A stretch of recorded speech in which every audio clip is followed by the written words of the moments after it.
and I think we'll get this party started. So if you haven't already, normal pandemic drills that we've been dealing with for the last 2 years, so please mute. We'll have moderators that are observing the chat and of the like. So I'm Rick Demko, past president of NAIFA Houston, incoming director for NAIFA Texas. Also, I like to tell and remind folks, since we were talking about Danny O'Connell, Danny was a 4 under 40 on the national level, the third ever for Texas, and I was number 4. So my one little claim to fame, and I get to bump elbows with our current state president occasionally. So welcome, very excited about building an efficient hybrid practice. We are obviously aware that there was some technology blips, but it wouldn't be apropos to have a conversation like this without such. So thank you to Principal for being gracious enough to sponsor and support our association. You guys have been fantastic here for us locally, statewide, and I love the exposure and the support on the national scale as well. So we're going to get into a neat panel discussion narrated also by Managing Director over at Principal, Mr. Phil Perez. Prize, sorry. We had a conversation about that a minute ago. And talking about their experiences of utilizing technology and best practices, success stories, maybe some humble times where we weren't able to accomplish everything that we wanted. But very excited about this panelist. We're going to have Bob Merkel, Mindy Helfrich, Robbie Schubert, and then also Chris Ritchie. So to Phil. So Phil, it's Senior Regional Manager, Managing Director over at Principal, and oversees the North Texas, Oklahoma, South Texas, Southern California, and Ohio regions. So if you're drawing a map in your mind, that's quite the spread. Leads a talented group of financial professionals, of course, and is very passionate in securing our financial ability to provide for our families and also for our clients. So Philip, I appreciate you being here. I'm going to circle back again to you in just a minute when I get to hand the microphone over, so to speak. And Bob Merkel, thank you for being here as well, Managing Director. Proud to really give people the financial tools and the confidence to live their best lives. I like the way that Bob communicates that. Really a passion and the goal of what warms his heart. And educating and developing his team of professionals to also deliver these products and what it is that we do to their clients. So broadening that reach in order to serve the greater good. Really focuses on career development, comprehensive benefits, creating a diverse work environment, and really enriching the lives of professionals and financial professionals. So Bob, I'm excited to hear what you have to say, sir. And again, thank you for being here. So over to Mindy. Mindy Helfrich is Vice President of Vintage Financial Group. She was don't hold it against her, but University of Nebraska. So thank you for being here. It's nice to mix it up and not have people that are just going to Texas schools in some of these NAIFA Texas events. Really specializing in income planning, financial needs analysis, comprehensive planning. She is also a certified divorce financial analyst. So it's boy, is that a tough market to navigate. So I appreciate your dedication to that. Also serving as treasurer for WIFS, so the Women in Insurance and Financial Services, a great partner with NAIFA, and I've noticed a great resurgence with the WIFS group. So thank you for doing that. Also, core to the table qualifying member of MDRT. So thank you, Mindy. And then Robbie Schubert, financial advisor, 18 years of experience, focusing mostly on the retirement plan, finance. Again, the comprehensive strategy, the in-depth review, positioning financial strategies. Robbie really enjoys also the employer-sponsored or voluntary benefits. So I'm looking forward to getting into everything that you were able to do within the pandemic, because that's a bit of a different market, and how you're able to be able to do a lot of that virtually. It's going to be quite neat. So thank you for being here, Robbie. Chris Ritchie, so senior financial representative over Principal, 17 years of pastoral ministry experience, and then 8 years as a local elected official, and then 9 years within our business. Chris likes working with people and helping people make a difference in their own lives, obviously not just financially based on the pastoral experience. So I certainly appreciate that and echo some of those feelings as well. And when the pandemic caused this upheaval in the industry, Chris did a great job of adopting the new norm and had a great deal of success. And really, I'm sure that Chris will get into this, being able to serve twice as many clients as previous to the pandemic. So absolutely outstanding panelists. I'm excited to hand the microphone over to Phil and listen to this wonderful panel. Rick, thanks so much for having us here today. I'm celebrating my 22nd year here with Principal. My name is Phil Piers. I've got a pretty big depth and breadth of area that I cover, but my passion is Texas and having grown things in Texas and Oklahoma. We've got a great group of panelists as referenced that are really sprinkled up and down I-35. Just one of them is a little bit further north on I-35 than everybody else. But we can all touch each other's cities through that. We're going to jump right into the discussion, and I'm going to kind of work around based on my screen. And so, Chris, I'm going to start off the first question for you. Tell us about how the pandemic has changed your approach to using technology to serve your clients. Thank you. Yeah, pre-pandemic always was attempting to try to offer the virtual meeting option, but people just weren't interested for the most part. It was few and far between that was able to do that. And then obviously, whenever things began to change, I'm at a point now where all of my annual reviews are virtual. When I say all, I literally mean all. So I'm not doing any of those face-to-face. And where it's kind of expanded some things, and that is able to easily include beneficiaries in the conversation as well. So we usually schedule that for the last 15 minutes of a meeting and then bring beneficiaries in, or say there's a spouse that wasn't able to attend the meeting. So it just kind of gives some flexibility. And where I found people schedule wise, it's a little bit easier to fit it into a schedule whenever you can, allot a very specific time for it. So it's been a change, but a really good change for my practice. Thanks, Chris. I'll go, Robbie, same question to you. How has the pandemic changed your utilization of technology to serve your clients? It's changed a lot. I mean, before the pandemic, my staff and I were all working in the office full time, and now we are almost exclusively working from home. So I'm still going to the office 1 or 2 days a week, but luckily through the use of technology, through Salesforce, consolidated reports, the use of being able to use stuff like Zoom and Teams for web meetings has been huge, and be able to kind of make that transition. Thanks, Robbie. Again, same question, Bob. How have you seen your practice evolve using technology because of the pandemic? So like Chris and Robbie, Phil, the client meetings have really changed dramatically, where we don't have any travel time anymore. We don't have, the 4 meetings a day. Now we can have, 5, 6, 7 meetings a day. But a step further, I play a dual role, not only as an advisor, but also as a leader. And so whereas interviews would be in person or over coffee or in the office, they've now changed to a completely virtual setting. And so interestingly enough, that has gone much better.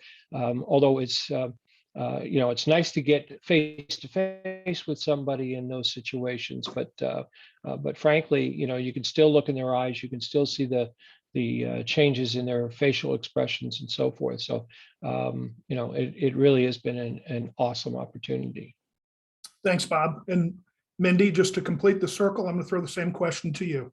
How's the pandemic changed your approach to leveraging technology? Yeah, so the same thing, we're a lot more efficient with our meetings now because we can do them virtually. And I think the clients appreciate, too.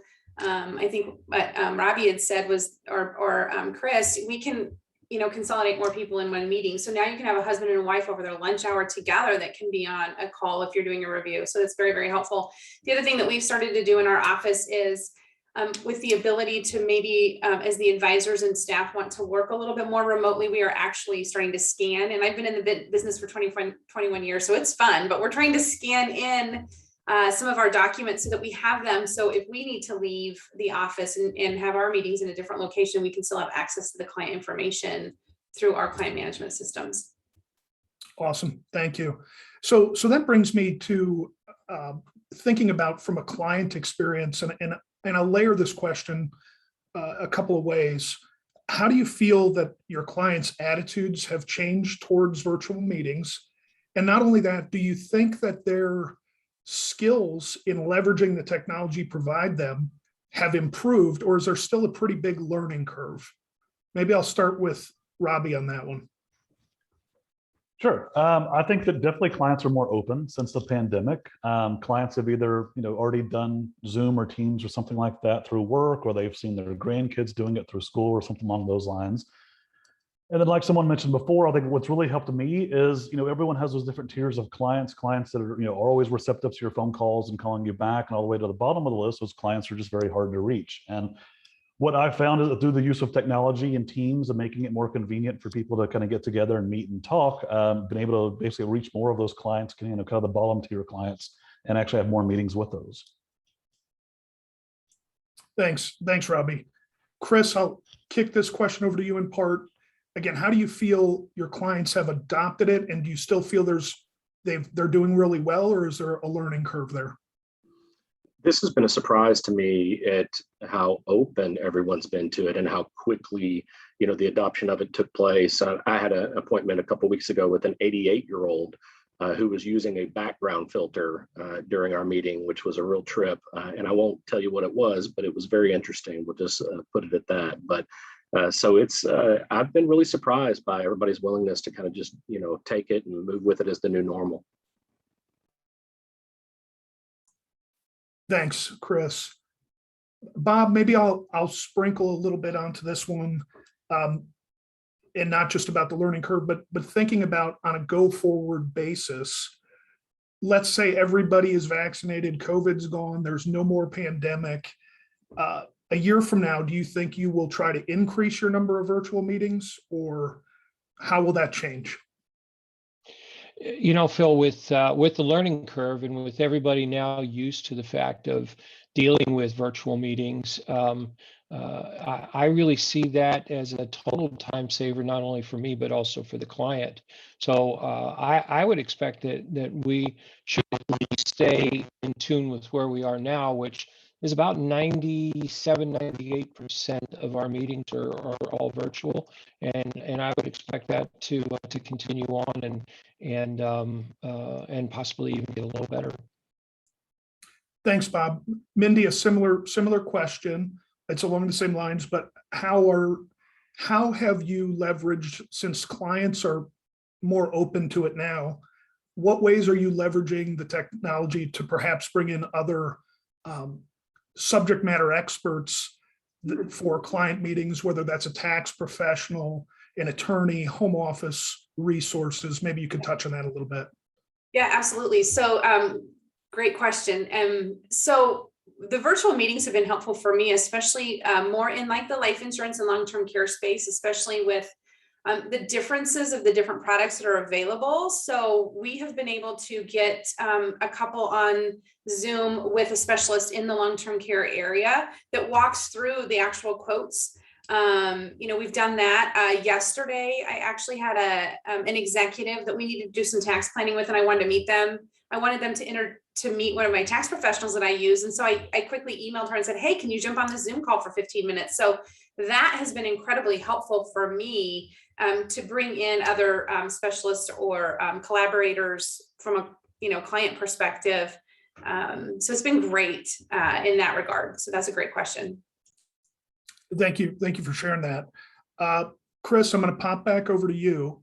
When you look at how you've leveraged technology and you look at what you've so far used, what's the one tool that really stands out that you've incorporated into your practice that is vital to your efficiency? Yeah, I've moved from a plan mentality to a now mentality when it comes to utilizing Salesforce for note taking. One of the things that it's just made it so much easier is when I'm doing it virtually, I can literally type notes directly into Salesforce. And so not having to, scan something and get it in or have to retype it and go through that process. And that's been huge on, like I said, just moving from I have a plan to input notes, whereas I just do it immediately. And it's just been, it's been a game changer for me for sure. Excellent. Robbie, same question to you. If you had to point your finger at one thing that has really helped you change with the times from a technology perspective that you've incorporated in your practice, what would that be? I would say just making all.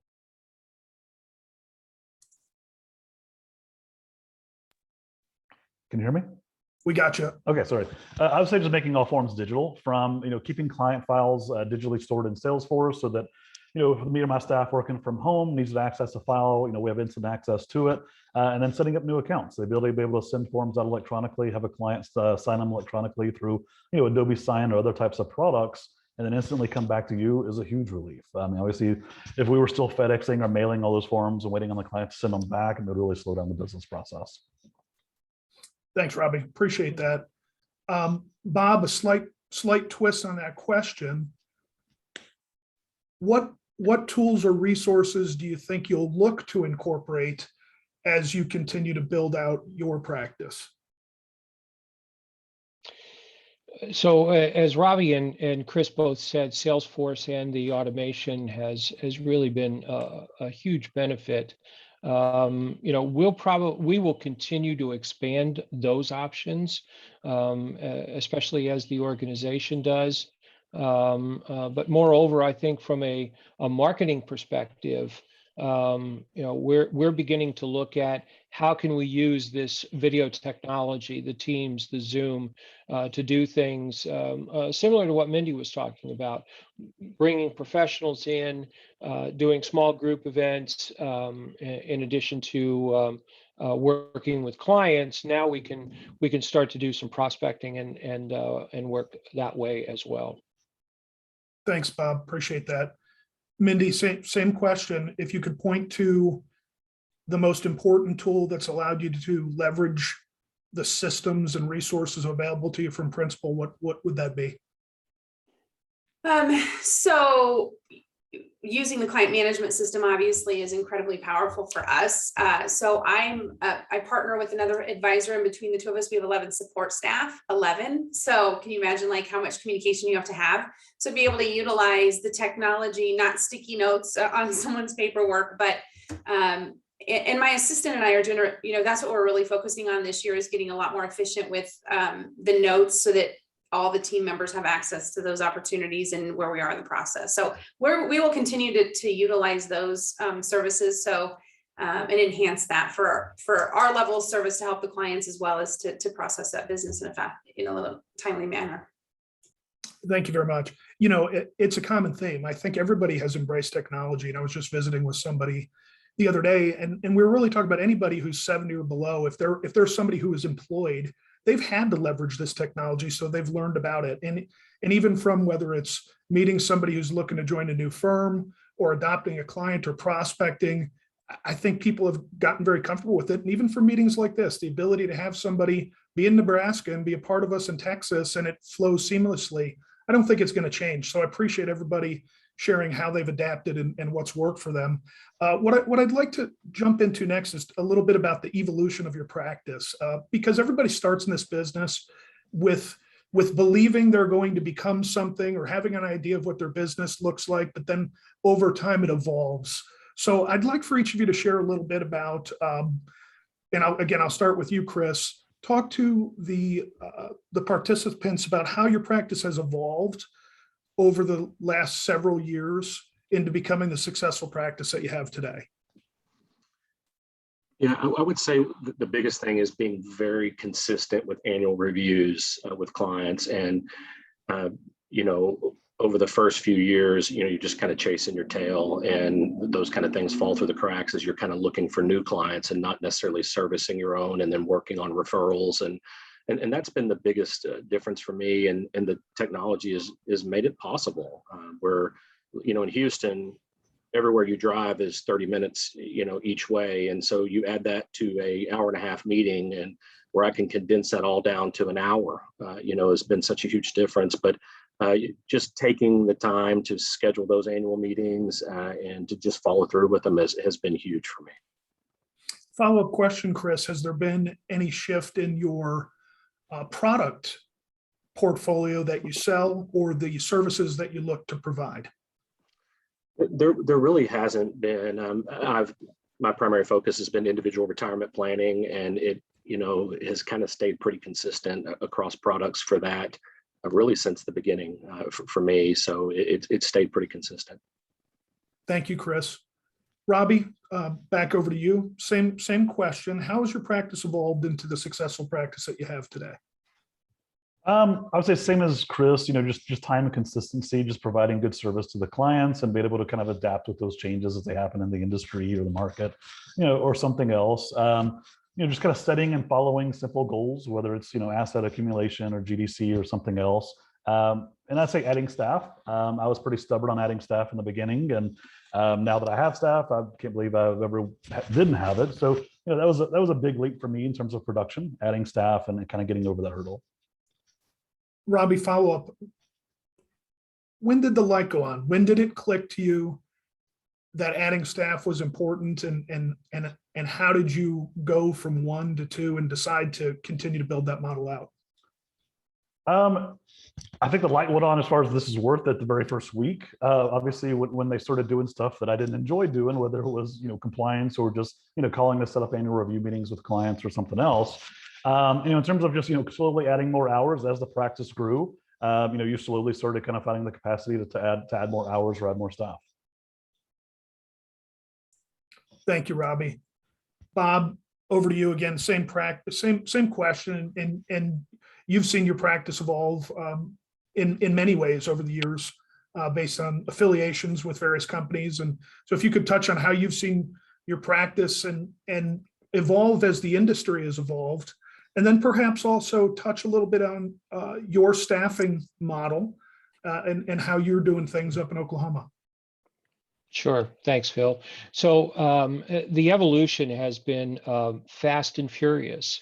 I thought when the pandemic first hit that we were, just going to see an absolute slowdown and everybody, having concern and so forth. And that was the farthest thing from the truth. We actually increased the speed. I agree with both Chris and Robbie. The whole issue of consistency, the servicing, the being on top of things, the being on time.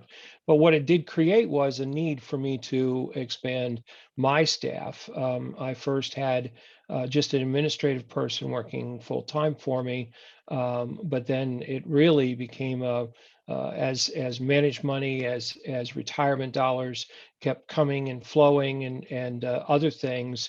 It required me to add an additional staff member because we took everything electronic. We no longer have paper files. We're completely paperless. And so getting all of that transition done. So we had that to deal with. And then finally, as the business continued to grow, I actually brought in a junior partner. Succession planning is critically important in our business. And I saw the need that I wanted to have a succession plan. I went out, found a junior partner, and that person is handling nothing but my models, training, and client servicing for all of our investments. So, like Robbie, expanding the staffing requirements are there and will continue to be there, and so we've continued to grow, and it's been a blessing, but also it's been somewhat of I don't want to say a curse, but it's been challenging. How about that? Thank you, Bob. Appreciate that. Mindy, over to you. Talk about how your practice has evolved, and maybe tying into some of the comments that you've heard, because you operate in a team environment. And so maybe you could touch on just how your practice evolved over the 17 years, but then maybe how you've seen the team evolve. Sure. So for me, I've been doing this, like I said, for 21 years. And as a wife and a mother, I had to get incredibly focused in the time that I'm here because I have 3 children. I have them. And they were at the time, they were incredibly active in sports and activities, and, none of that stopped. My husband's job is not flexible. So it all fell on me while I was running my business. And so working in a team has been helpful for me. Our staff really, my goal is to just go into the client meetings and let the staff do what they're good at. But where I think my practice really evolved was I got laser focused. I have a really specific niche. I will help anybody, but I specialize in railroad retirement planning and divorce planning. And so just by telling clients that those are my two niche markets have helped. I also spent the last probably 3 or 4 years. I attended $1 million roundtable meeting one time, and I heard that your business is only worth what your processes are. And so I've spent probably the last 3 years really focusing in on my processes. And so to Chris's point, I do have an annual review process. I have, it's a 4-year revolving agenda. And I also have 15 different touch point agendas so that I know exactly what I need to talk with my clients about. I have a very specific process for the client acquisition process, the prospecting process. It's all process driven. So, and I had to do that because I had to leave at a certain time to get my daughter to gymnastics, or, we have football games. I have a college football player. So it's like, in order to be that efficient, I had to develop processes. So that's how my business has evolved. And as it grows, to Bob's point, expanding our staff to handle the business that is coming our direction, which is, it's that's where we're at. Mindy, thank you for sharing that. It really takes us right into where we wanted to focus on for the end part of this conversation, which is really on best business practices. Because when you talk about having consistency and a model and set expectations for not only your staff, but also your clients is really, really important. So maybe, Mindy, going back to you, you could talk to us about what's your customer service model look like? And then you touched on like 15 touch points. How do you engage with your clients? Yeah, this is where I really lean on a lot of my staff and some social media. So, and what I mean by that is I watch my clients and how they interact with what's going on in their life. So if they had a child, in fact, I just talked to my assistant Marie this morning. We have a client that did have a baby. So we're going to send the baby gift, and then we put in our client management system 6 months from now to reach out and do a new client review, or a new child review meeting. So we're kind of watching what's going on in our clients' lives. We watch LinkedIn. If they change jobs, that triggers a job change meeting. If there's a death, obviously that triggers a different meeting. So that's how we reach out. We have our clients are allocated by categories: platinum, gold, silver, bronze, and zinc. Depending on the level of client you are is the type of how often we reach out to the client for consistent reviews. Everybody gets an annual review. We reach out to them 6 months from their birthday, so it's a consistent time of the year. And to Chris's point, I believe you said every client has an annual review meeting with you, and that helps to generate a lot of different things. That's kind of where we go from there. But we try to keep a pulse on what's going on with client lives. We lean on our client management system a tremendous amount to set those meeting times and dates. Thank you. Excellent. Appreciate that additional color. One of the questions I was going to ask as a follow-up is how do you rank your clients, A, B, C, et cetera? So you touched on that. Chris, I'm going to bounce over to you. Talk to us about your customer service model, how you engage with your clients, and also do you have a client ranking system, and how do you use that as part of your model? Very similar to Mindy. I try when setting up an annual review not to call with the purpose of saying, hey, it's that time, for us to set up a review, data mine from social media and use that as the excuse to call, whatever it is, how, tell me about your vacation or whatever the case would be. So, and that's, I try to do that with everybody that I can, or even leading with something about their child, if they're not on social media themselves, but one of their kids are. And just trying to personalize that reach, and then kind of transition into the annual review process. Same thing, I utilize the presets that are in Salesforce, where there's gold, platinum, gold, silver, bronze, and then the 1s, 2s, and 3s will segment them, whether they're in an investment or insurance only a client as well. So very, very similar approach to what Mindy's doing. Thank you, Chris. Bob, I'm gonna go over to you, and a similar question is what is your customer service model? How do you engage the clients? Do you have a client segmentation process? But the other piece, Bob, surprise I'll ask you is you've also had the opportunity to acquire some practices over the years where you're getting clients that weren't yours, and maybe for the people listening on this call, you could touch on not only what your model is, but maybe how you embrace new clients that are part of a client acquisition strategy and how important that is to keeping them for long-term retention. Sure. I use a similar system to what Chris and Mindy were talking about. We have platinum, gold, silver, and bronze, and they're ranked not only by assets under management or products that they have, but I also rank them from the standpoint of referrals. How do they react to our practice, and what are the things that they're doing to help our practice grow? I have one particular lady, I think she's given me 5 or 6 referrals, good quality referrals. So we rank them that way, and we set our reviews up that way as well. Obviously, the platinum get more touches. They'll get newsletters. They'll get any kind of special activities or things like that. As you mentioned, I've purchased several practices. I think we're up to 4 now over the last 4 years. And the first thing that we do is that every one of them gets an introductory letter. We don't wait for the company to send them a letter saying that you've had a new person. We actually get a compliance approved generated letter that goes out immediately upon our acquisition or the assignment. So that way that they know that there is somebody there. Following that, we do reach out to each and every one of them. Again, we do an initial ranking, and that is based on asset or product size. And those with the larger assets are going to get the first calls. And we try to set up an appointment with each and every one of them just as soon as we bring them into the practice. That way, it really gives them an expectation of what to expect from us. Anyone that we've got an email for, we send them an approved document that talks about what our services are, the things that we offer, the things that we do, what my experience has been, and who's a part of the team, and who they can count on hearing from, and so forth.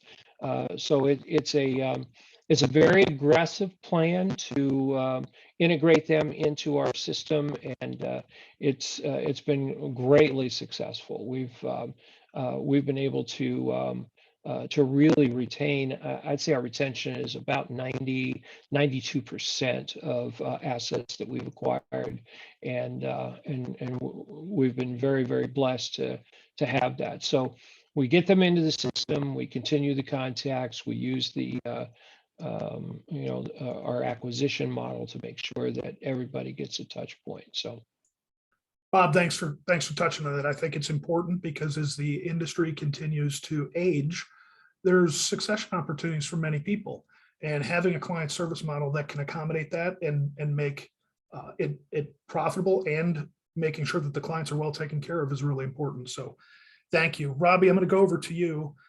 Certainly talk about your customer service model and the rankings, if there's anything different to add there.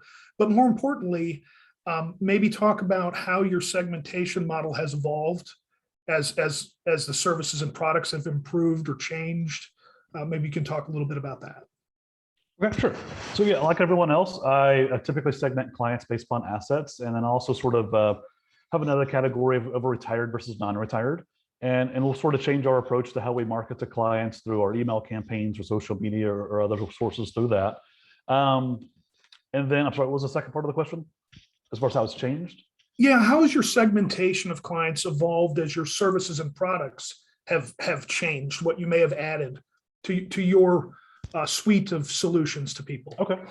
Yeah, I would say that one, in terms of just big changes that in terms of the client service model, we started meeting more with the clients on sort of, I guess, the middle end of that spectrum. There were a lot of clients that might have been in that, let's say, $50,000 to $250,000 range in assets that typically might have only been once a year. Now that we're doing most meetings virtually and having the capacity to do more meetings, reaching out more to that client base and kind of hitting them a little bit more often. What I found is it's produced, more business results, more rollovers, insurance products, and, just from kind of going out there and servicing and talking to those clients a little bit more often. And obviously a few more referrals and everything else there. In terms of products, I think what's been nice for me is Principal going out there and either contracting out and partnering with other management firms, or obviously offering them in-house, and having the ability either for the advisor driven or something like a UMA platform, just having kind of that whole breadth of products to offer the clients, especially on the investment platforms. Thank you, Robbie. I appreciate that. I'm curious, Mindy, when you look at your client service model, do the clients actually know whether or not they're platinum, gold, silver, bronze, or zinc? Is that a level of, is that a menu of services and options you provide, or is that just an in-house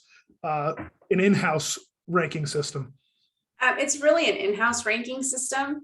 And we don't always rank those clients by assets under management or number of products they have, because I might have someone, especially being in the railroad market space, I have a lot of people that will send me referrals. Maybe they're railroaders out in North or Texas. I have a lot of Texas railroaders.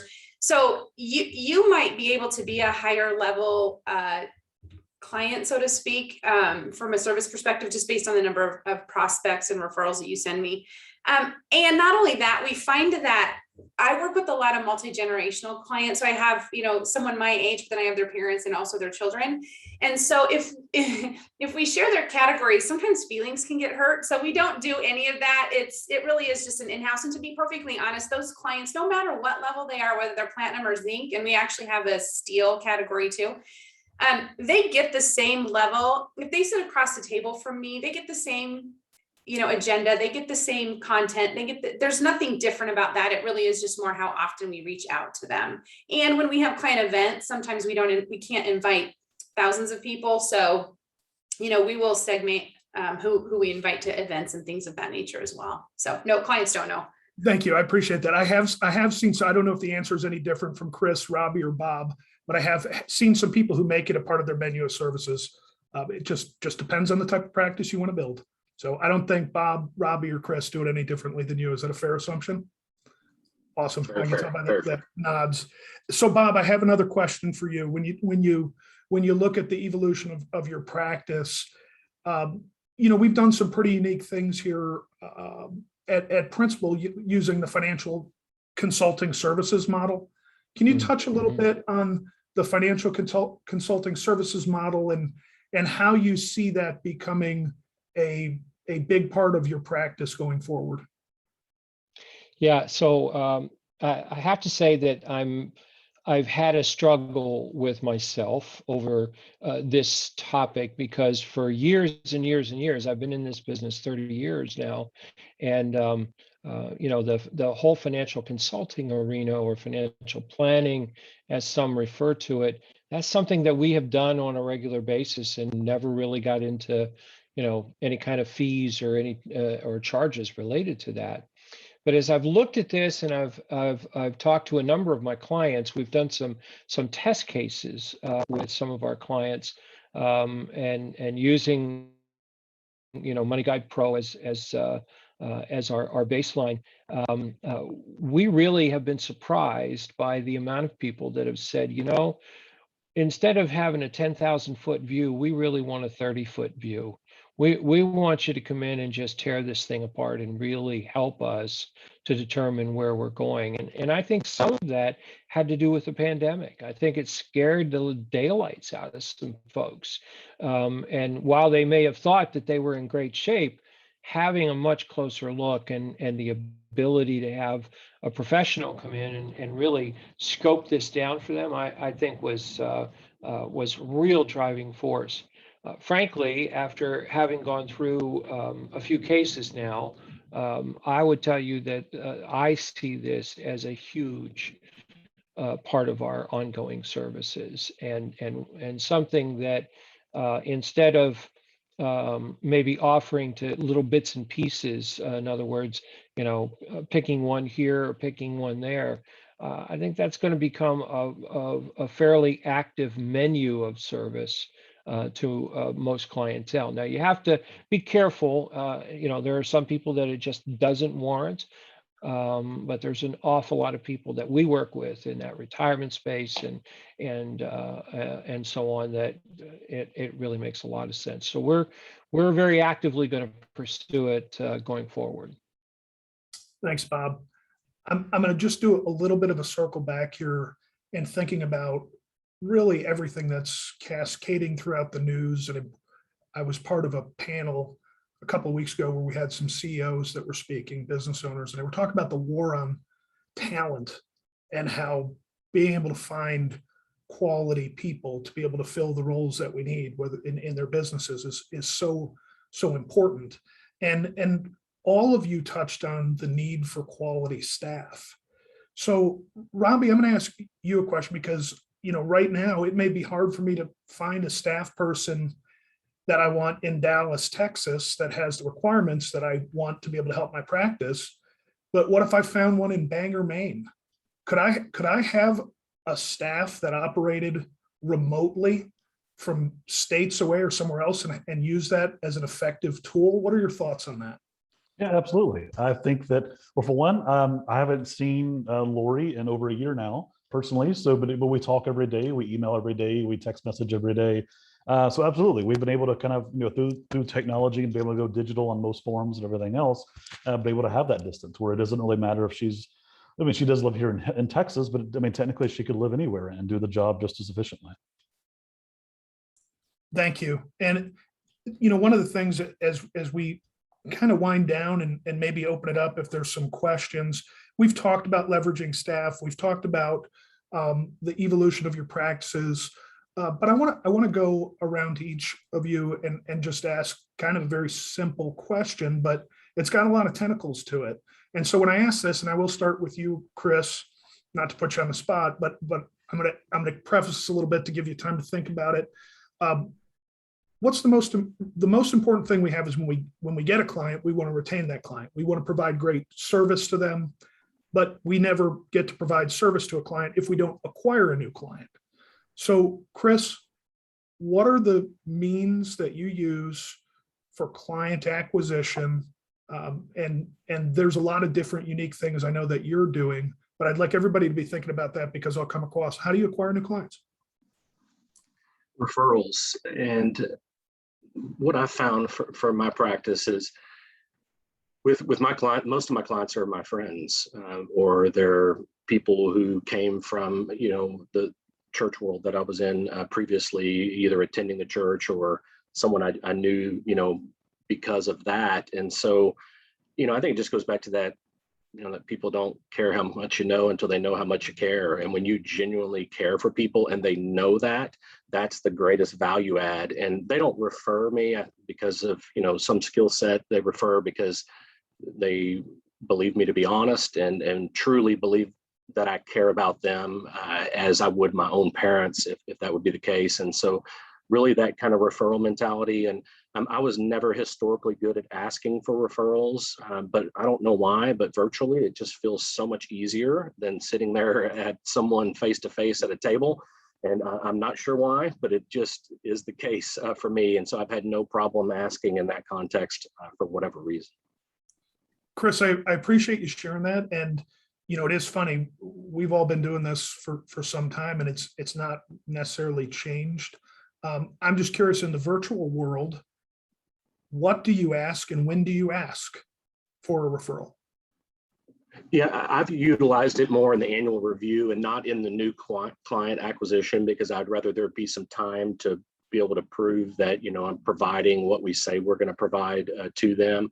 And it's usually at the end of the meeting. I'm thanking them for, being my client or whatever the case would be. And then usually there's some thanks back. And I just tell them, one of the other ways that I really appreciate is that if you have any other friends like you, and we could do a virtual introduction to. And so I've had some, especially retirees, that have really enjoyed doing that, where they set up a little virtual meeting for me and one or two of their, former work colleagues. And I've had one client that's just in this last year that referred me 3 of his former colleagues that were all, 7-figure accounts, from one guy, and he set them up virtually, and he actually was a part of kind of the beginning of the meeting when we met for the first time as well. So it's really worked in that context. Thank you, Chris. Robbie, over to you. Same question. How do you acquire new clients? What are the methods you use?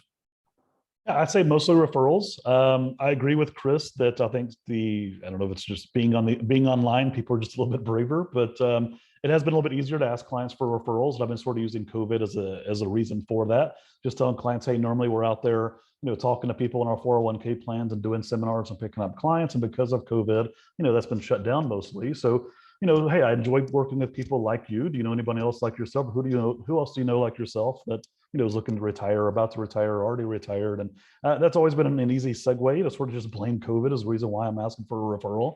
And then I'd say outside of that, getting involved in the community, whether it's a civic group, an alumni association, or just kind of getting your name out there and finding some way to kind of extend or increase that natural market. Thanks, Robbie. Appreciate it. Bob, same question to you. Client acquisition. Can't service them if we can't add them. No, you're right. We can't.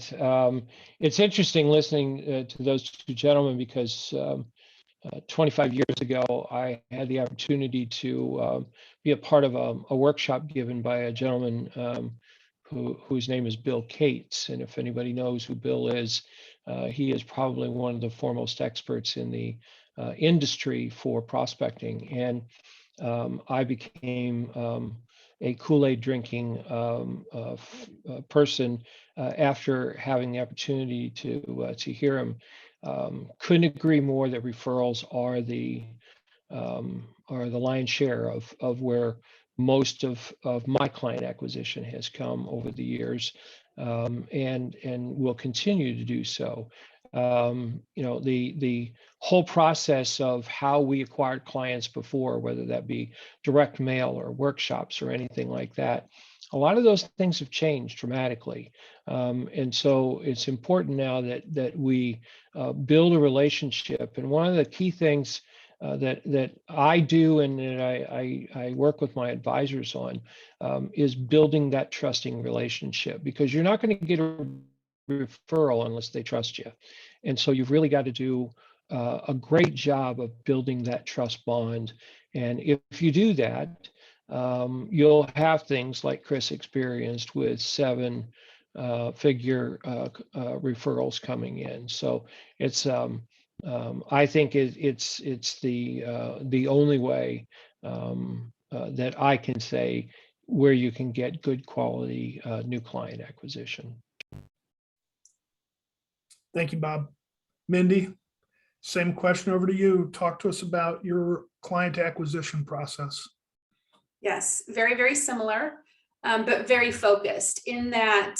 So in the divorce space, I do a workshop called Second Saturday. I'm the only Second Saturday presenter in Nebraska. So that's a service that I feel I'm providing to my community, which is an education-based workshop. But what that has done for me from a referral perspective is there are a number of collaborative divorce attorneys, mediators that know that I'm doing that. And so they now want to meet me so they can understand what my process is, so they can refer clients to me. So that's been interesting this year. The other thing from a referral perspective, so when I do those touch point meetings is what I call them, but it might be a Medicare meeting, it might be a new baby meeting, it might be you've changed your jobs. I have bullet points, and the last bullet point I have is my business objectives. And 90% of my clients will say, "Are you firing me?" Like they always ask me that. And and what I say is, no, absolutely not. What I'm doing though is I'm looking for people just like you, people who've changed their jobs. So I use whatever I'm talking about to be that next referral point. And so clients know exactly who to send to me at that point in time. And it's been really interesting. I also, again, besides the divorce world, I focus on the death. I always tell people that when there's a catastrophe in someone's world, people will show up with casseroles and cleaning supplies and will help with childcare, but nobody says, let me go help you with your spouse's beneficiary claim form, right? So just walking through that and giving verbiage to my clients to know exactly who I'm looking for. And also the very first meeting, when a client comes in to meet with me for the first time or a prospect, I have a presentation that I go through, and the last page is I talk about, hey, if it makes sense, I'm not the Kirby vacuum cleaner salesman. You don't have, you don't get stuck here till you come up with 5 names, but I say it in the very first meeting is if it makes sense, that's how I build my business. And so I'm addressing that in the first meeting, but it is real deliberate on who I'm asking for referrals as well. I just basically tell the clients who I'm looking for and they'll send them to me. Thank you. It's funny, like I said, as long as we've been in this business, it all kind of goes down to the same thing. And I think it's never been more important than to build those relationships based on trust, because we're in a day and age when your cell phone rings. If it's a number you don't know, you don't pick it up. And even if a person leaves a voicemail, it gets transcribed. You look at the voicemail and you just press delete. So unless you've got something tangible, and that was when I was with that panel of CEOs, that was something that they made very clear. They were looking for people to be connectors in their lives. They were looking to have an advisor who would bring great ideas from other people to them. So I guess I'm just going to throw this out as one final thought for our 4 panelists is, what do you do in your practice that allows your clients and potential clients to see you as a connector to other opportunities, whether that be a banking relationship, a legal relationship, an accountant relationship? How are you that connector for your clients to provide them service? And I'll just throw that out for whoever wants to take it first. Don't be bashful. I'll take it. So I would just say financial planning, and then just being consistent with the review meetings. So through financial planning, you're knowing more about the client's financial situation in different areas, and they might have come to you for that rollover, but through that you can find other areas that you can help the client with. And that's probably only one of the biggest tools we use for kind of finding other business outside of what the client initially came to you for. Thanks, Robbie. Anybody else on being a great connector? So one of the things that I have done this year in 2020 was, as soon as we had to go virtual and we stopped seeing clients consistently, it was like all of a sudden, right, that everything stopped. My assistant and I have, and we started doing this in 2021, but we got a little busy, and so we'll circle back and focus on it. But we would do quarterly webinars and we would segment our clients. So maybe we brought a specialist in on Medicare, and we have an elder law attorney who will do, complimentary webinars on how to do Medicaid planning for your parents or for yourself. We've done webinars with a long-term care specialist from PPN, which is our long-term care wholesaler. And we segment our clients. And so we invite them, we do kind of these lunch and learns. And so we've done that, we've done tax planning. But because, again, to Robbie's point, we do these comprehensive review meetings, I can bring in property and casualty agents or like I said, Medicare specialists. You just need to know what the big touch points are for people. Healthcare planning for people who've decided to go either leave their group or become self-employed. So we've kind of utilized technology to connect people. And that was also to free up time on my calendar, so I didn't have to have 15 long-term care appointments, right? Not that I didn't want to, but those prospecting appointments take longer. Or if you can get a specialist to talk about the difference between hybrid and traditional, and you segment your clients, that for me has been powerful. And then just utilizing local attorneys and tax professionals in my community to position them with clients. Thanks, Mindy. And that's why I brought it up is, we're in a position now leveraging technology, like all of you have talked about, to really become even better at making those connections for people, because we can get them on a video like this very quickly. Thank you for sharing that, Mindy. Bob, you were going to add a thought. Yeah, we've, over the years, we've interviewed other professionals, whether it's CPAs, attorneys, and so forth. And so we have a list of folks that we utilize in all the various areas. And so as as needs come up, as the situation allows, we make those introductions. And as Minnie was saying, it's easy to get somebody on for 10 or 15 minutes in a video conference, just to introduce them, to get them started. So, we've tried to be a good, solid resource in all of the various areas. So we touch property casualty, we touch several different levels of attorneys, CPAs, and so forth. The other thing is we have a staff of really good people in our advanced marketing group, and bringing them in to talk to business owners as well as high net worth individuals is an invaluable tool to have. So we have that available for them. Thank you, Bob. I appreciate it. Looking at the clock here, we're at 12:57, so I want to be respectful of everyone's time. Tahita, I don't know if there were any questions. If there's not any questions, I'm going to turn it back over to NAFA Texas to close us out for today. No questions, Phil. All right. Well, I hope this has been valuable, and I'll turn it back over to NAFA Texas. Thank you for having us.